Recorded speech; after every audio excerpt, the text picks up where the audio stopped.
I wanted to follow up on my spoiler-free video about the three-body teaser with one where I could talk about book stuff. If you haven't read the series Remembrance of Earth's Past by Cixin Liu, then this video won't be for you. You'll want to check out the other one because this one will be filled with spoilers. And with that out of the way, let's get into it. The first thing that jumped out at me when I watched this trailer was the shots of Sophon. This led to a short period of time where I wondered if they might be including parts from Death's End, since that's when she actually has a body. When you go back and look, it's pretty clear that she only appears in the three-body game, and that makes a lot more sense than anything from the third book showing up in this first season. The shot of Sophon at the end that sets up the title graphics almost looks like an animation you'd see after you died in a video game. The other shot of her walking across the destroyed landscape looks like a trisolar day since the lava on the surface could be melted rock. That's probably connected to the burning horse that shows up later in the teaser, with this being the representation of the scene where he almost gets burned at the stake before he gets access to the second level. Obviously, the Sophon project is already in full swing by the time they start playing the game, so it doesn't seem like a terrible idea to introduce the character this way. She could be the visual representation of the text that appears on the screen, putting a face to the "after a long time, life and civilization will begin once more and progress through the unpredictable world of three-body. We invite you to log on again." Or they could even make her one of the characters they meet. That way, when the Sophons are introduced, there'll be a connection that they can use to introduce the character when it exists in a body when they get to Death's End. The coolest game scene by far is the destruction of the three bodies von Neumann architecture human formation computer. This is undoubtedly the effect of the trisolar syzygy, and you can see that the soldiers aren't holding flags in both hands like the book, but they do have signs that are black on one side and white on the other, so they can still make those gates. I'm really glad to see they included this and can't wait to see what it looks like when they fire the computer up. I'm ready to see 30 million people making that happen. I don't think the teaser has anything beyond the Common Era and the first book generally, except for a couple of shots that might be from the early Crisis Era at the beginning of Book 2. There is a shot of a ship, which at first made me think of Red Coast Base 2. This doesn't seem to be a popular opinion though, because when you look closer, it does look like this is a naval vessel. And because there is what looks like a young sailor talking to an older man, you do think of Zhang Beihai and his father.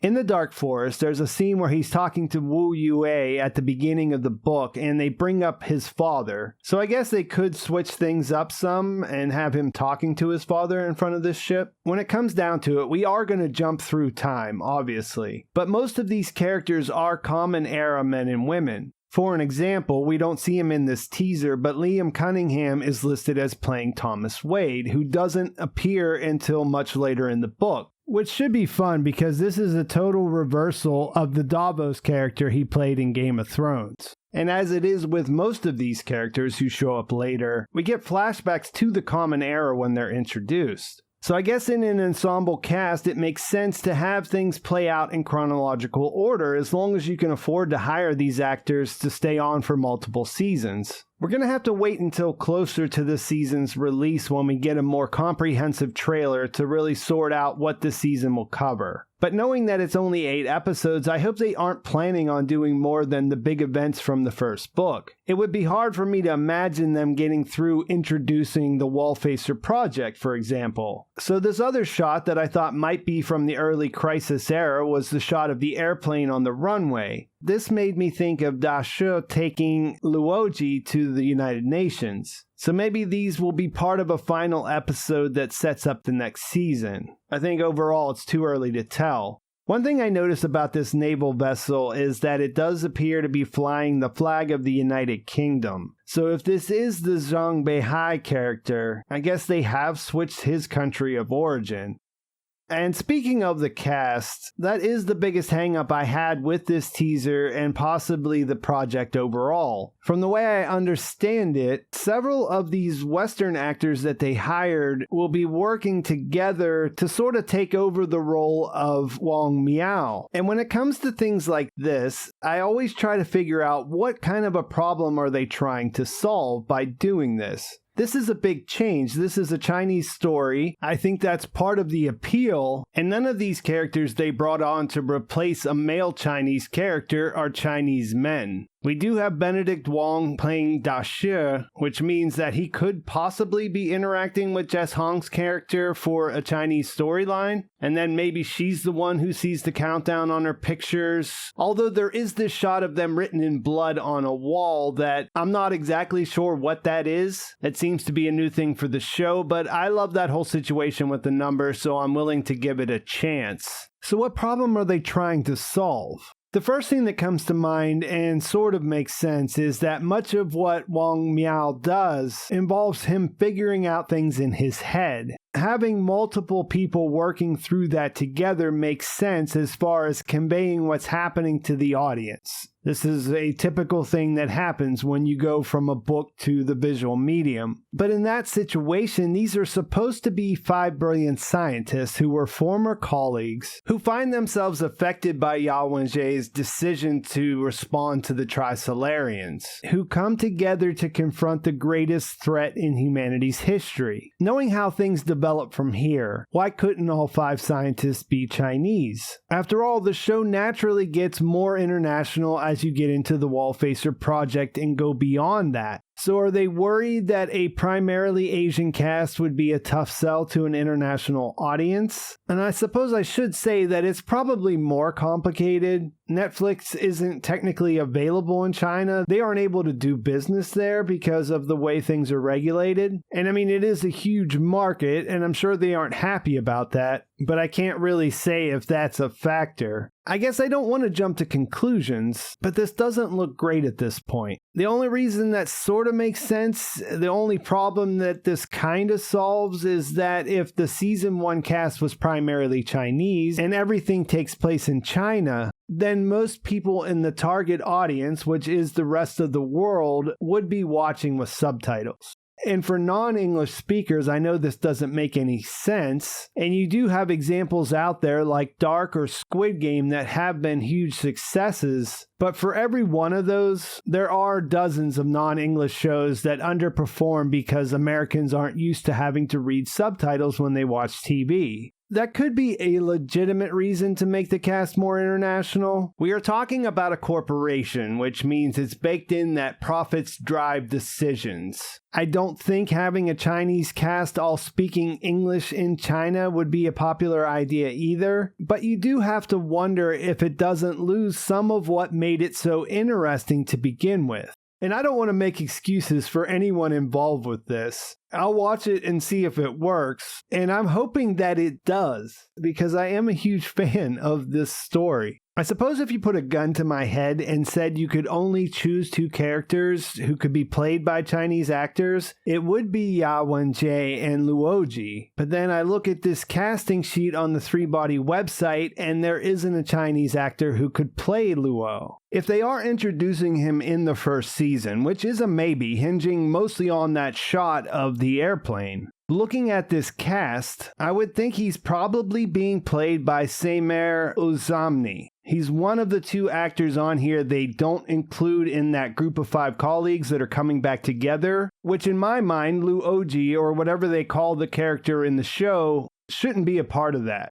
Ben Schnetzer is the other one, but they have him listed as playing a young Mike Evans. Sameer's character is named Raj Varma, which doesn't directly connect to anything for me, so I guess we'll have to wait and see how that plays out. Another thing that jumped out at me about this trailer was how good everything from Wenjie's past looks. I would have liked to seen a red rectangle that looks like a space bar for the button she pushes. Every time I see a picture of the sun, I think of the term star pluckers, and all these years later, that still makes me laugh a little. The wide shots of the crowd during the Cultural Revolution look fantastic. I have no idea if normal citizens stood in the crowd holding up their little red books like that, but I understand what the visual is trying to convey. And it does seem like they pulled off the look of this time period here and in Red Coast Base 1. I was glad to see they included the struggle session, which the 10-cent version omitted, because that is an important part of this character's development. I guess what I worry about is that the ETO's backstory is about being disillusioned with humanity, not with China. And since the end of World War II, Westerners have been raised with anti-communist propaganda, so I hope the show can anticipate how that might lead to them missing the point. I think a key part of the experience of reading this book that the show has to capture is that when she pushes the button, you're not sure how to feel about it. Of course, it feels like a betrayal. She's dooming her species, our species, but as you struggle with that, you realize that many people would react in the exact same way. This is an area where some of those cast changes might make a difference. Wang Miao didn't buy into the ETO's message. He teamed up with Da Shi. So on the one hand, having international characters here could reinforce the idea of people being disillusioned by humanity across the globe, because we do see them playing the game and therefore they're connected to the ETO. But on the other hand, if they're replacing Wang Miao, then there's a chance of a bad reading of this all being set in motion by the harsh treatment she received at the hands of her government. The book does a good job of balancing this out and making that disillusionment universal. They introduce Mike Evans, who comes from the opposite end of the spectrum as far as his upbringing is concerned, and his views turn out to be more radical than hers. Again, this is all based on speculation and motivated by the fear that something I like might get painted in a different light, and that might make me like this version of it less. Objectively, nothing in this brief teaser undermines what's essential to this series. And I don't want to go around projecting things, and I don't think it hints that there will be a major shift in what these characters do in relation to the overarching theme. So I don't think there's a reason to jump to the conclusion that this will take on some pro-Western slant, at least not yet. There is a ton of fascinating stuff to work with here. The visuals do look amazing. The game shots all look fantastic. And I thought it was kind of funny how I saw some responses from people saying, why does it look like a video game? These graphics look terrible, when, it is actually a video game.